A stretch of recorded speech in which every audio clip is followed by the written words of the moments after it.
халқымыздың дүние танымына сай дәстүрлі исламды дәріптеу аса маңызды. Расында дәстүрлі ислам жоқ, тек қана Құран мен сүннет қана бар деп айтатындар кездесіп жатады. Бірақ ата-бабамыз да дінді Құран мен сүндетке негізделген жолмен ұстанған. Қазақ даласына ислам ғасырлар бұрын таралып, халқымыздың салт дәстүрімен бірге қайнасып кеткен.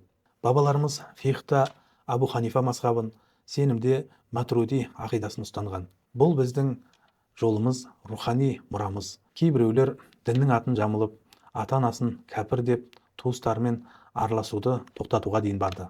Мұндай қатыгез түсінік қазақтың болмысына жат. Қазақ ешқашан дінді қатыгездікке емес, бірлік, құрметке, адамгершілікке негіздеген. Сондықтан шетелден келген күмәнді діни ақпараттарға сеніп, ғасырлар бойы қалыптасқан дәстүрлі діни түсінігімізді жоққа шығару дұрыс емес.